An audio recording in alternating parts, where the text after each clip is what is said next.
నమస్తే, welcome to Liya news. కల్తీ నెయ్యి అంశంలో అప్పట్లో టీటీడీ ఈఓగా పనిచేసినటువంటి ధర్మారెడ్డి ప్రత్యేక దర్యాప్తు బృందం సిట్ అధికారుల ఎంక్వైరీలో ఉన్నారు. ఎట్టకేలకు ఆయన లడ్డూలో కల్తీ జరిగింది, కానీ అప్పటి హైకమాండ్ చెప్తేనే నేను ఈ విధంగా చేయాల్సి వచ్చింది అని చెప్పినట్టు తెలుస్తోంది. మరి ఆ హైకమాండ్ ఎవరు అని అడిగిన నేపథ్యంలో దానికి మాత్రం ఆయన మౌనమే సమాధానంగా ఉన్నారట.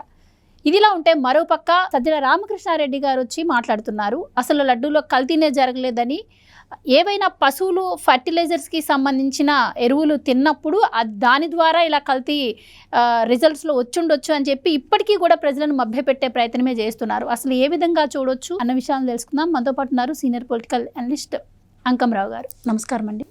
సరే, ఈవోగా పనిచేసినటువంటి వ్యక్తి స్వయంగా వచ్చి ఎందుకు మీరు ఈ పని చేశారు అంటే హైకమాండ్ చెప్తే చేశానని చెప్తుంటే, ఇప్పుడు కూడా వచ్చి ప్రజలను మభ్యపెట్టే విధంగా అసలు కల్తీనే జరగలేదు, ల్యాబ్లో రిపోర్ట్స్ మొత్తం తప్పు, కావాలని చేస్తున్న ఆరోపణలు, ఈవెన్ చంద్రబాబు గారే హిందువుల మనోభావాలను దెబ్బతీస్తున్నారని చెప్పి మాట్లాడుతున్నారు. ఎలా చూడొచ్చు అంటారు? ఇప్పుడు ఇక్కడ గమనించుకోవాల్సింది ఏంటంటే, ఎవరైతే అజయ్ కుమార్ సుగంధ కెమికల్స్కి సంబంధించిన అతను ఎవరైతే ఉన్నాడో అతను 2019 తర్వాతే వ్యాపారం మొదలుపెట్టాడు, విదేశాల నుంచి తెప్పించుకోవటం. 2024 ఈ ప్రభుత్వం మారిన తర్వాత ఆపేశాడు. ఎందుకు ఆపేశాడు, అప్పుడు వరకు ఎందుకు తీసుకుని వచ్చాడు? రెండోది, ఈ విపిన్ జైన్ కావచ్చు, ఫామిల్ జైన్ కావచ్చు, వీళ్ళిద్దరూ కూడా భోలే బాబా డైరీకి సంబంధించినటువంటి డైరెక్టర్లు. ఎప్పుడైతే దాంట్లో మార్పులు ఉన్నాయి, నాణ్యత లేదని చెప్పని వీళ్ళు గుర్తించేసి దాన్ని విజిలెన్స్ వాళ్ళ రిపోర్ట్ ప్రకారం ఆపేశారో ఆ ప్రభుత్వంలో ఉండగా, మరి వాళ్ళిద్దరు వచ్చి వైష్ణవి డైరీలో డైరెక్టర్లుగా జాయిన్ అయిన తర్వాత, అలాగే ఏఆర్ డైరీకి సంబంధించినటువంటి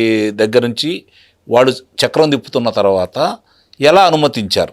రెండోది, వీళ్ళు చెప్తున్నట్టు ఇప్పుడు అపర మేధావి గారు చెబుతున్నారు కదా, సజ్జల రామకృష్ణారెడ్డి, వీళ్ళు చెబుతున్నట్లు దాంట్లో కల్తీ జరిగింది, సరైన నాణ్యత లేదని గుర్తించేసి వాళ్ళకి ఇచ్చిన కాంట్రాక్ట్ని రద్దు చేశారు కదా.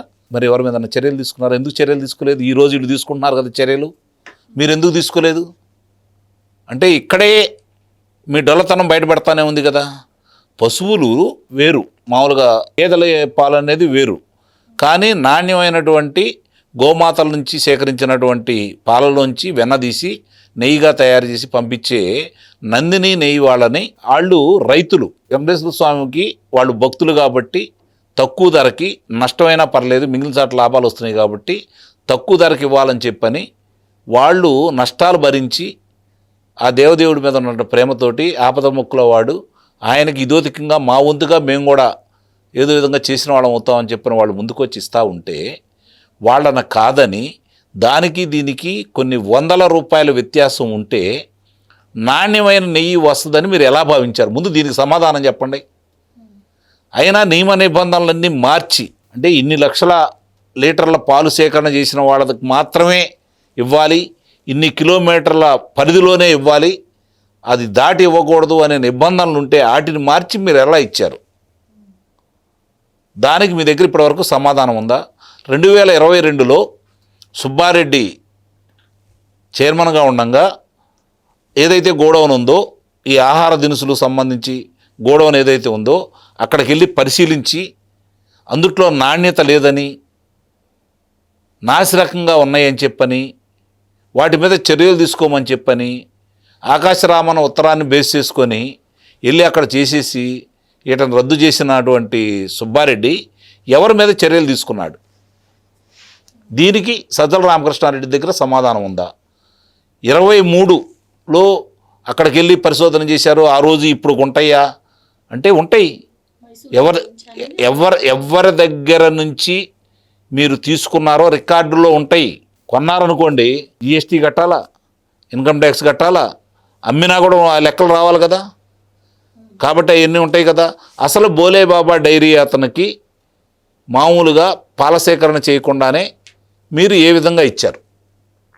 ఆ కెపాసిటీ లేని వాళ్ళకి అసలు మీరు ఏ విధంగా ఇచ్చారు? ఏ నిబంధనలతో ఇచ్చారు? దీనికి మీ దగ్గర సమాధానం ఉందా? ఈరోజు వాళ్ళు వచ్చి మాట్లాడుతూ ఉన్నారు, ధర్మారెడ్డికి అర్హత ఉందా ఆ స్థాయిలో ఉండటానికి? అతను ఎలా నియమించారు, ఎలా కొనసాగించారు, ఇవన్నీ అతను ఎందుకు పరిశీలన చేయలేదు? నిన్న విచారణలో ఏది సమాధానం చెప్పట్లేదు అతను. సరే, ఇప్పటి వరకు ఈ కేసు వేరు, ధర్మారెడ్డి విచారణ తర్వాత వేరు. ఎందుకంటే ఈవోగా పనిచేసినటువంటి వ్యక్తే స్వయంగా చెప్పాడు అంటే, పెద్దలు చెప్తే చేశాను అంటే జరిగిందన్నది వాస్తవం. దానికి సంబంధించి అధికారులు కూడా వివరాలను సేకరించారు. ఇక్కడ ముఖ్యంగా ఇప్పుడు తేలాల్సింది ఏంటి అంటే, కల్తీ జరిగింది వాస్తవం, కానీ అది ఎవరెవరు పంచుకున్నారు, ఎవరెవరి ఇన్వాల్వ్మెంట్ ఉంది. కల్తీ జరగటం అంటే ఇక్కడ నెయ్యిలో కల్తీ జరగలేదు. అసలు నెయ్యే కాని దాన్ని నెయ్యి అని చెప్పని ఈ దినుసుల్లో వాడి ఈ విధంగా 68,50,000 కిలోల నెయ్యి అనే భ్రమతోటి వీళ్ళు తీసుకొచ్చేసి ఇక్కడ వాడారు, భక్తులకు ఇచ్చారంటే ఎన్ని కోట్ల లడ్డులు జనాల దగ్గరికి వెళ్ళి ఉంటాయి చెప్పండి. ఎన్ని కోట్ల లడ్డులు జనాలకి వెళ్ళి ఉంటాయి. అంటే భక్తుల మనోభావాలను దెబ్బతీయాలనే తలంపుతోటే కదా ఇవన్నీ వాడు చేసింది. వాళ్ళు వాడిన ఈ రసాయనాలు, కెమికల్స్ ఏవైతే ఉన్నాయో ఇవి చాలా హార్మ్ఫుల్, అంటే అవును, చాలా హానికరమైనటువంటి రసాయనాలని కూడా. అంటే హిందువుల్ని వీటి ద్వారా చంపేయాలని మీరు నిర్ణయించుకున్నారా? నిస్సందేహంగా అడుగుతున్నాను నేను. ఇంతమంది హిందువులు ఇక్కడికి వస్తున్నారు, ఈ తిని చనిపోతే ఈ దేవదేవుడి దగ్గర రాకుండా చెయ్యాలనే తలంపుతోటి చేశారా మీరు? కావాలని ఇది మీరు చేస్తున్న కుట్రగా మనం ఎందుకు భావించకూడదు? ఎక్కువ సందేహం సార్, ఈ ధర్మారెడ్డి గారు ఏం చెప్పారంటే, మరి మీరు టెస్టులు చేస్తారు కదా, మీరు ఏమైనా బయట నుంచి వచ్చినప్పుడు ఈ జీడిపప్పులు కావచ్చు. సజ్జల రామకృష్ణారెడ్డి ఏం మాట్లాడుతున్నాడు? గతంలో ప్రభుత్వం కంటే కూడా మేము ఈ టెస్టింగ్ ల్యాబ్లు ఎక్కువ చేసాము, నాణ్యమైనవి తీసుకొచ్చాము, ఆధునాతికమైన తీసుకొచ్చి అక్కడ పెట్టాము అని చెప్పని అన్నప్పుడు మరి ఈ నాసిరకాన్ని ఎలా ఉపేక్షించారు? అలాగే సంవత్సరం టెస్టింగ్లు కూడా జరుగుతాయి అన్నారు. అంటే టెస్టింగ్ జరిగిన టైంలో కూడా అది బయటపడలేదంటే హై లెవెల్ నుంచే ఇక్కడ నడుస్తుందని. దీనికంటే కూడా ఇంకో కుట్ర ఉంది, మీకు అర్థం కావట్లేదు. అక్కడ టెస్ట్కి పంపించేవన్నీ నాణ్యమైనవి. ఇప్పుడు దినుసులు ఉన్నాయి, డ్రై ఫ్రూట్స్కి సంబంధించినవన్నీ నెంబర్ 1 క్వాలిటీ ఇస్తారు, అది టెస్ట్ చేస్తారు, నెంబర్ 1గానే వచ్చింది కదా.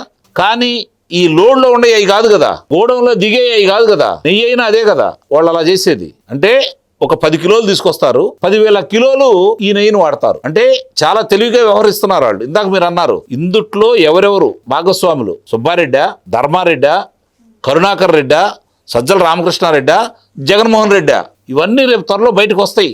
ఏది ఆగదు. నిదానంగా ఒక్కొక్క అంశాలు గతంలో దీనికి సంబంధించినంత వరకు ఇక్కడ సిట్టు వాళ్ళు పరిశోధన చేస్తూ ఉంటే ఈ సిట్టును ఆపండి అని చెప్పి న్యాయస్థానానికి వెళ్ళారు, సుప్రీం న్యాయస్థానం వీళ్ళు ఆపి కేంద్రం నుంచి, సిబిఐ నుంచి 2, రాష్ట్రం నుంచి 2, ఈ ఫుడ్ సేఫ్టీకి సంబంధించిన వాళ్ళు ఒకళ్ళు, నేషనల్ ఫుడ్ సేఫ్టీకి సంబంధించిన వాళ్ళు ఒకళ్ళు నియమించేసి వాళ్ళు ఇచ్చిన రిపోర్ట్ కదా ఇది, నువ్వు నేను ఇచ్చిన రిపోర్ట్ కాదు కదా. దమ్ముంటే సిబిఐకి ఏంటండి, అందుట్లో ఉంది వాళ్ళేనయ్యా. దీనికి దమ్మెందుకు? ఇదేమన్నా మల్ల యుద్ధమా? అంటే ఇచ్చే దమ్ము ప్రభుత్వానికి ఉంది. మల్ల యుద్ధమా ఇది? దమ్ము గురించి చూసుకోవడానికి. ఇప్పుడు నీ మీద నేరారోపణ వచ్చింది, నువ్వు నిరూపించుకోవాల్సింది.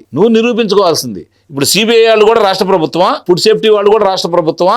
ఇవన్నీ కూడా అంటే అమాయకంగా మాట్లాడుతున్నారు అనుకుంటారో, లేకపోతే మేము ఏది మాట్లాడినా చెల్లిద్ది అనుకుంటారో, లేకపోతే దీన్ని పక్కదోవ పట్టించడానికి మాట్లాడాలనుకుంటారో, ఇష్టారీతిగా మాట్లాడుతున్నారు. పశువులు అంట ఏదన్నా మామూలుగా రసాయనికాలు వాడినటువంటి గడ్డిని తింటే ఈ విధంగా వస్తాయంట, అది మైనర్ అంట.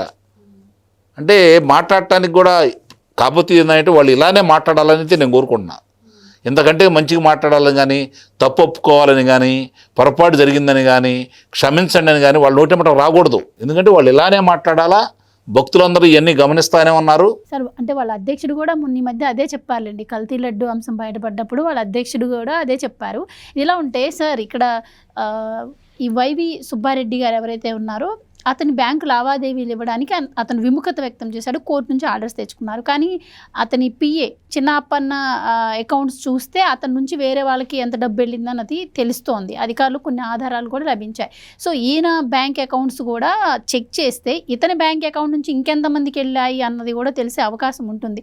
సో ఆ పర్మిషన్ కూడా కోర్టు ఇస్తే ఇంకొంతమంది దోషులు ఎవరైతే ఇన్వాల్వ్ ఉన్నారో వాళ్ళు కూడా బయటకు వచ్చే అవకాశం ఉండొచ్చు. ఎంతమందికి వెళ్ళి కాదు, ఎంతమంది దగ్గర నుంచి వచ్చినాయి కూడా వస్తాయి బయటికి.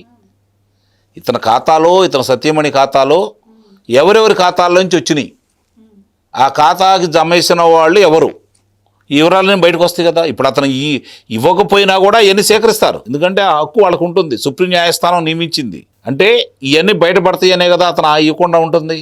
నిజంగా అతను సూపర్ స్వామి అయ్యాడు అనుకోండి, నిజంగా అంత నిజాయితీపరుడు అనుకోండి, భక్తుడు అనుకోండి, ఆయన ఖాతాకి ఇవ్వడానికి వచ్చిన నష్టం ఏంటి? ఇదిగో నా ఖాతాలో ఇవి, నేను ఇంత పారదర్శకంగా చేశాను, నాకు పలానా వ్యాపారం ఉంది, ఆ వ్యాపారం ద్వారా ఇట్లా వచ్చినాయి, ఆ వ్యాపారానికి సంబంధించినటువంటి లావాదేవీలు తప్ప, నా ఉద్యోగస్తులకు ఇచ్చింది తప్ప, నేను అమ్మిన వాళ్ళు నేను సరుకులు తీసుకున్న వాళ్ళకు ఖాతాలు తప్ప పక్క వాళ్ళ ఖాతాలోకి ₹1 కూడా నా ఖాతాలోంచి వెళ్ళలేదు అని చెప్పుకోవడానికి అతనికి వచ్చినటువంటి భయం ఏంటి అంటే దొరికిపోతావని చెప్పి నా ఖాతాలు. నిస్సందేహంగా రేపొద్దు నువ్వు ఈనందువల్ల ఆపరుగా.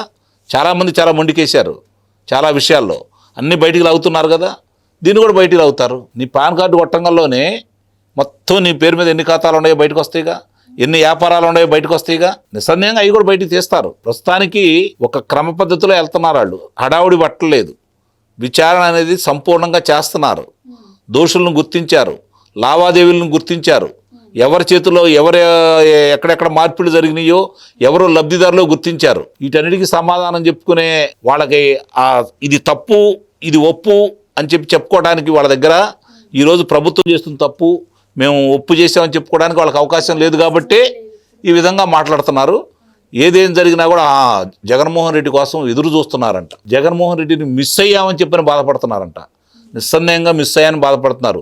చర్లపల్లి జైల్లో ఉండేవాళ్ళు గతంలో, అతనితో పాటు జైల్లో ఉండేవాళ్ళు కావచ్చు, ఆ జైలు అధికారులు కావచ్చు, ఆ జైలు సిబ్బంది కావచ్చు, నిస్సందేహంగా బాధపడతానే ఉన్నారు.